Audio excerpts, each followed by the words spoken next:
So, as a final point to our way into the discussion for the course, to what do we refer when we speak of modern technology, and why is it so unusual that we should study it from the point of view of religion? As we've done in the previous two discussions, let's first define the term and then explore it a bit further. Technology, like many English words, comes from the Greek language. Derives from techne, which refers to two basic categories of ideas. First, it refers to technique, art, or craft, and then secondly, to a tool meant to accomplish a certain task or goal. Note that these two aspects are directly related and interdependent. Let me ask you a question. Right now, think of a modern technology. What image or images come to mind? Perhaps you're thinking of a cell phone, the one you're probably texting on right now instead of paying attention. Maybe you're thinking of a laptop or a smartwatch. Perhaps you're thinking of drone technology based on a story you read moments ago. I actually held a drone in my hands the other day at the Apple Store. Yes, you can buy a drone at the Apple Store right now. Whatever you're imagining, likely you have in mind a modern piece of equipment. That is technology, but you have to keep in mind that techne involves more than that. It's about the technique used to accomplish a specific goal. Goal, craft, tool, all work in tandem to materialize together in what we call technology. As examples, think of the proverb, necessity is the mother of invention, and you're in the right frame of mind here. And consider the famous inventor every elementary student likely is familiar with, Archimedes. In Syracuse, he launched a ship too large to be moved by conventional methods with the use of a lever. There was a need or objective, a ship that needed relocation. He needed a technique, leverage.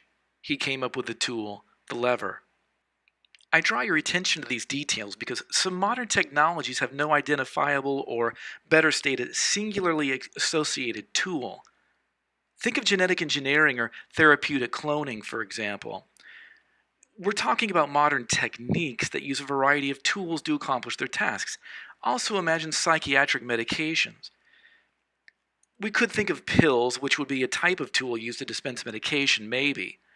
But again, we're dealing with medicines, and we often don't conceive of medication as a tool or a device, certainly not like we would wearable computing like Google Glass or the iWatch, artificially intelligent machines, or even driverless vehicles or other such devices, large or small. Moving forward, and secondly, in a manner of speaking, how is today's technology vastly different from yesterday's? Let's just highlight a few things. As your author points out in the textbook reading, we've now entered into an age where, because of technology, we're having to ask questions we've never had to ask before. In the history of technology, for instance, we've never had to ask ourselves, what does it mean to be human? Now, what I mean by that does not include the asking of that or related questions from within, say, the history of ideas, i.e. philosophy, or even theology. We're talking about tech here. Today, we've moved beyond using modern inventions that make life more comfortable, efficient, or productive. We've now moved beyond the industrial tech era and even beyond what author Alvin Toffler calls in his book Future Shock as the age of super-industrial man. Now we found ourselves in what the author of a cover story in a 2013 issue of Foreign Policy magazine described as the hybrid age, the age in which humans and their inventions literally merge together in a synthesis of coevolution. Literally, we are merging today with the machine. As we evolve technology, technology is evolving us into something beyond human, at least in terms of what we've always considered humanity to be. Now we're even having to ask the question out of a very pressing and immediate need, what, in fact, today does it mean to be human? Moreover, we're also tampering with the natural world like we've never been able to do before. Through advances in genetic engineering, not only with respect to the human genome, but also that of plants and animals, and in cloning and in nanotechnology, we can alter nature in ways only dreamed of in the past. We're now able to alter ourselves and the world around us into things other than what we've known them to be. Ultimately, if we compare these two small books published recently by the Society for the History of Technology, we get the idea. In this one, the author describes the technological advances of the great Greek and Roman civilizations. Essentially, the book contains examples of great Western advancements in food and water preservation and distribution, architectural achievements, developments in textiles and metallurgy. In this other book, focusing on the modern notion of technological utopianism, what we come away with is a call to critique or check our naivety against the for-profit and ahistorical messages of a few power innovators, proponents, and prophets of today's high-tech world. Such proponents are basically trying to create for us a culture which sees true progress only through a technological worldview, one bent on the notion that we can solve all the world's problems with technological advancement. As the author points out, many advances are good in terms of their beneficial effects on society. However, as in Mary Shelley's Frankenstein, our modern prophets of technomania typically abandon and refuse to take responsibility for their creations and the actions of those creations. From our point of view in this course, they don't take into account the effects, short-term or long-term, on relationships. Let me tell you a true personal story to bring this three-part session to a close. Try to imagine the following scenario the best you can. A good friend of mine approached me in my office not long ago. I hadn't spent much time with him lately, and so when he sat down in front of me, he began to fill me in on the latest. He pulled a photograph from his wallet, held it up, and said, "Take a look. Here are my new grandkids, all 4 of them." I was shocked because I knew none of his kids were married, nor was his only daughter pregnant.